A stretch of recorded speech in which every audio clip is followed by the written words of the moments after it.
Hey everybody, how you guys doing today? Who here still has their voice? Yeah, I'm about 50-50, so bear with me here today. I'm here to talk about synthetic media as an extension of someone's personal identity.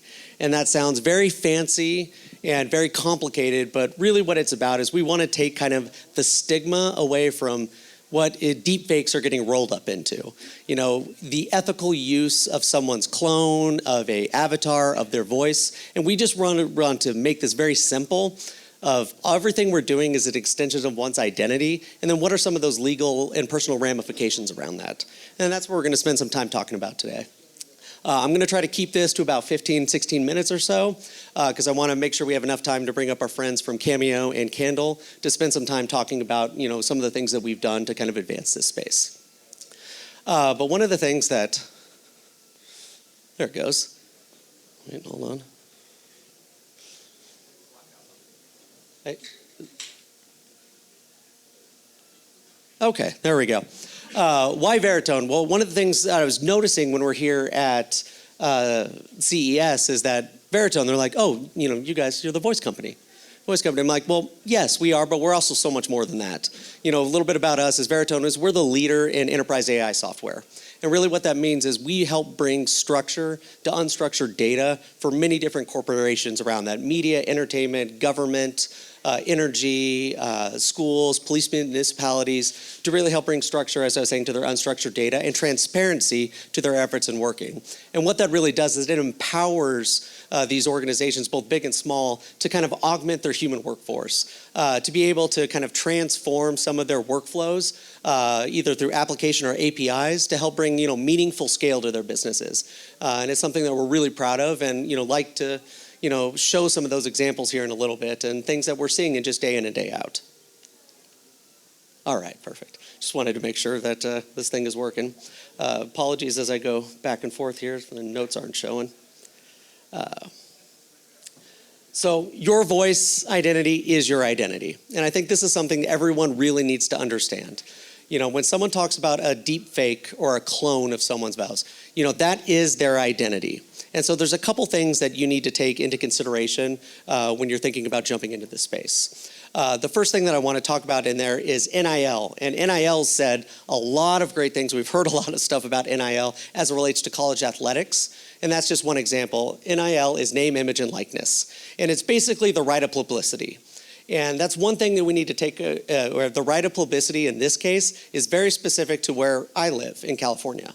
It's very different on a state-by-state basis. So again, this is something as you're jumping into this space, please think locally about what this means for you, your organization, or the individuals you're working with. Each persona is an extension of one's identity. An artist versus a character, their IP ownership. Understanding the laws both nationally but also regionally in use cases that are there. And working obviously legal professional to make sure that this is there and vet the vendor and partners that you're using with. But I really want to dive into this one for a second here as it relates to the artist versus the character. So in this case, I could consider myself an artist standing up here talking about, synthetic media. So this is my voice. I'm here. It's my representation of myself in the person. If I am here on a screen, that could be me. It could be an avatar of myself. It could be my real voice. Could be my synthetic voice. But it's still me. It's still my representation. It's still my persona. It's still my identity. So when you're thinking about these things and putting these out, it's very important to know that your identity, regardless if it's digital or real, is your IP. And that's something you need to think about. And it's very different when you start transitioning into studios and thinking about these things. You have the artist, George Clooney, or we'll say Tom Hanks, that'll be a much easier example, Tom Hanks, and then you have Buzz Lightyear. Buzz Lightyear is not Tom Hanks. Buzz Lightyear is part of Pixar. It is their IP. It is not Tom Hanks's IP. It's Pixar's. And it's a way to kind of think about how you want to bifurcate these two different groups out. Okay. Now to the fun stuff about statutory, common right law, rights of the deceased, all the fun legal jargon that's here. But I do want to take advantage just to kind of distill these down really simply to think about how everyone in the room needs to think about these things. If you're thinking about creating any form of derivative synthetic media, and whether it be a voice clone, a avatar, we need to think about who owns that IP. And I just want to be really clear. a voice clone of an individual, the IP owner is the voice that's cloned.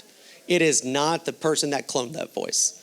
Think about it from if you're going into a movie studio, or I'm sorry, a recording studio. If I'm Metallica and I'm going to come into this studio, I'm Metallica, I'm coming in with my songs. And I've chosen this studio because I love the acoustics and I love the sound that it brings and the reverb that comes from the walls that's there. And when I leave, I get a CD, or maybe not a CD these days, but the CD equivalent of all your songs and everything that's there. But Metallica doesn't own the studio. Metallica doesn't own the technology, all the soundboards that's there, all the mixing equipment that we use to kind of create that. That's the studio's property. And it's similar here when you're creating these things. I'm bringing an individual myself into this situation. I'm presenting and creating all my training data to make an avatar or a voice clone of myself. The output is my voice. It's my image. That's my property. I don't own the technology that does that, but the outputs, those are mine. And I just kind of wanted to set that as an example because there are three real things to think about it, and I'll talk it pretty simply. Statutory right, and again, this is very specific to California, where we're based and where I live. Statutory protects the person's name. It protects their signatures, their photographs, their likeness, their voice, their sounds, their persona. Your voice, whether organic or synthetic, is your intellectual property, plain and simple. Moving it over to kind of common law right, and again, this is specific to California.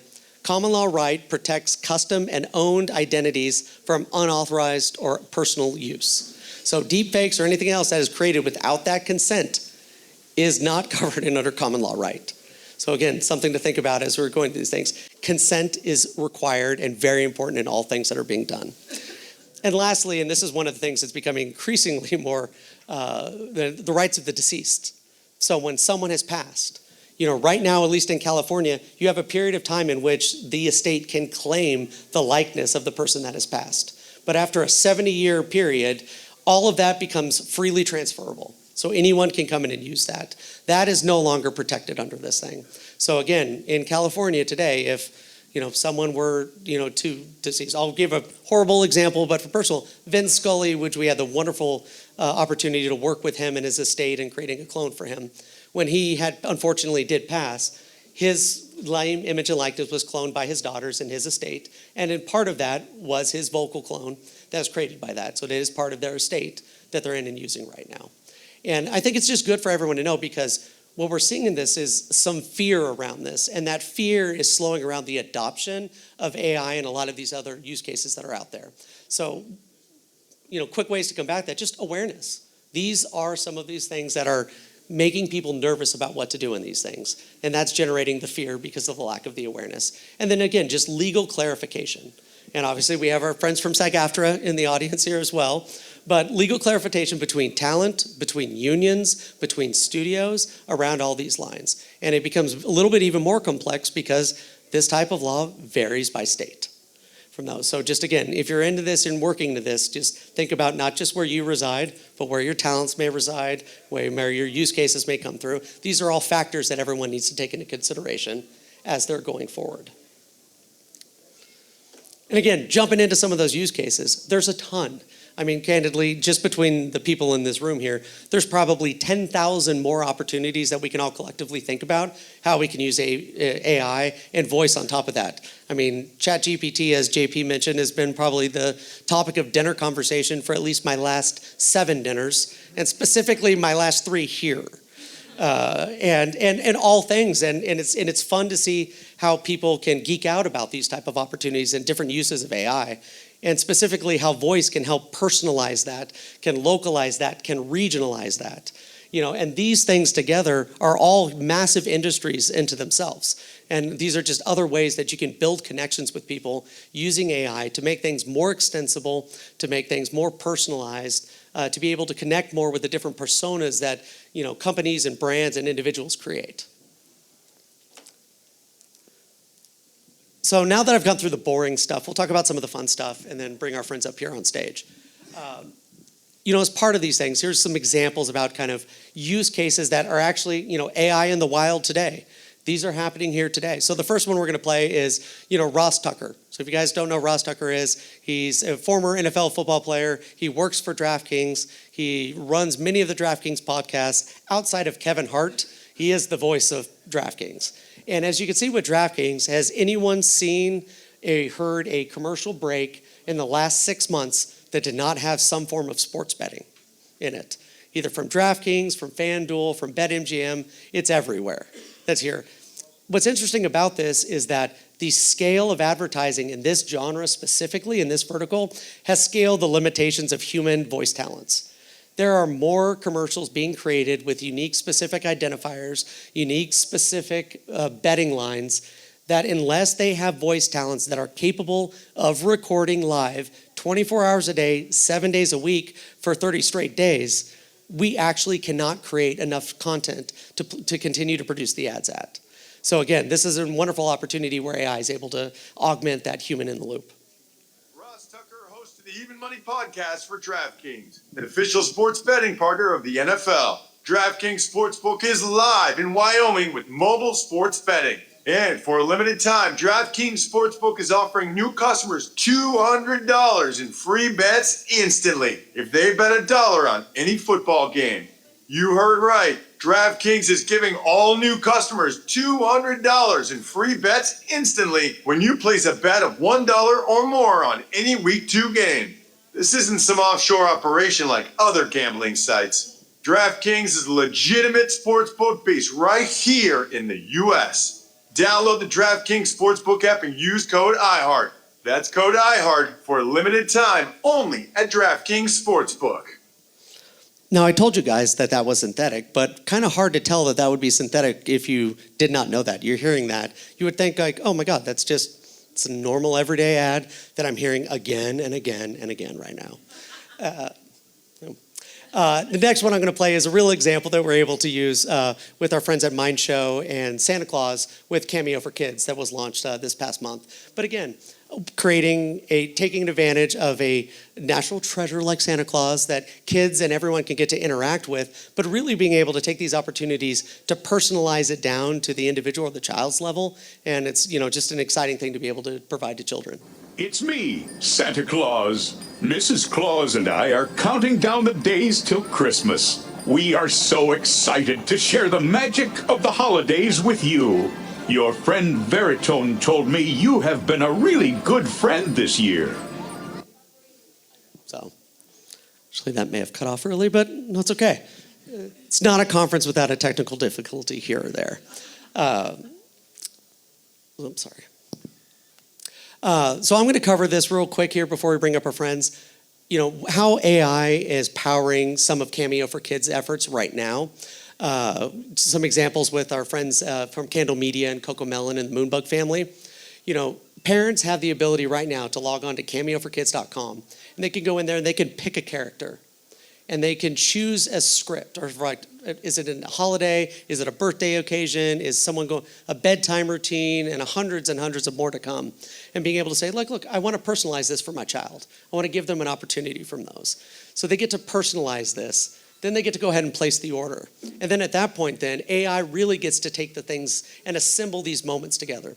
They get to take some animations that are provided from the Candle and Moonbug teams. They're able to take the synthetic voices that are created with consent of the Candle team and the IP that they own and create the voice and merge these two assets together and run them through some quality QC and some moderation to make sure that no one's slipping in an inappropriate word or phrase into the children, and then be able to provide these back to the children.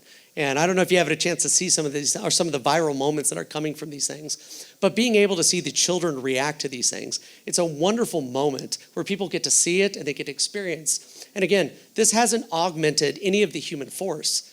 This has just provided a scalable solution to be able to have fans be able to engage with content that they love and be able to provide moments that people remember and get inspired by. And that's what I think is really exciting about how AI can continue to augment and scale these efforts. So again, jumping back into the boring stuff around the custom, the clones, the stocks. Look, at the end of the day, if you're a creator, AI can provide you greater scale of what you're doing. It can help you scale your audience reach, meeting customers on demand, gives you that opportunity to create, to personalize, to manage, to protect, to monetize. These are all things that I say are boring, are actually quite exciting and scalable to those individuals. Now, it may not be able to say it's not the big flashy things, but if you're a podcaster, for example, and you've got your 10,000 downloads every single week, and you're doing it every week in English, like, man, I wish I could do more with this thing. Well, look, AI can take your same podcast, and it can make that same podcast in your voice in Spanish, in Korean, in Mandarin, in French, in German. And if you have great content that you do, and you're a creator, that's all we want you to do. Keep creating great content, and let AI augment that creation process for you and make it more accessible to anyone and everyone that's out there. And let's see what that can do. Can that grow your audience? I mean, I think there's a great example that we've seen out in the trades with Mr. Beast that's out there. He's a huge YouTuber that's out there, grew his TikTok following and his YouTube followings by over 100 million, purely just by paying someone to go in and dub over all of his things just for English and Spanish. And so again, these opportunities are real. If you're a talent that's there, this is less studio time that maybe it's additional revenue for your opportunities. If you're a professional speaker and are losing your voice, maybe having a clone to augment some of the speaking elements might be an appropriate thing for you to have. And again, audiences. At the end of the day, that's what drives a lot of this. Being able to have moments from iconic voices, iconic personnels that can bring a sense of almost like nostalgia to what you're working on, familiarity to what's going on. I've always joked around with, Ryan from our CEO and president of Baritone. I would love nothing more than my emails to be read to me by Darth Vader. Like it would be so cool. I'd love it, but that's not something that's out of reach. It's not something that's not there that, this can be done and created. I mean, you can personalize your life with this and having those examples. So, I challenge you to think about the art of the possible is not as far off as you think it is. And, but it's around embracing the opportunity of AI and letting it kind of augment all the things that you're working on can unlock new levels of creativity. A fun example to put, a few friends in the audience on the spot, ChatGPT, for an example. It could be joked around about how it's going to take over a job or it's going to do something better than somebody else. It's like, well, sure, it could maybe unblock something for you. It could help actually make this person do 500 more of the exact same things, but do it better and spend more time on creating meaning out of it and less time of doing the mundane task of it. AI is very powerful, and it's something that we should all be embracing it. And again, voice being that final step, that one step is being here is okay, now that I've written it, now that I've created, how do I want to hear it? We're a firm believer, and myself especially a firm believer, is voice is ubiquitous. Whether if you're watching something that is pixelated, high quality, if you're a gamer, some folks like the Call of Duty, some like pixelated Roblox, but sound and voice is ubiquitous. That has to be consistent and it's there, and that's, what we'll consider the final yard, but candidly in our point, the most important yard. Because, if you folks may have a different variation of what they see, but you can't unhear what you hear. We are a for-profit company, but, we are the notion of AI is for good too.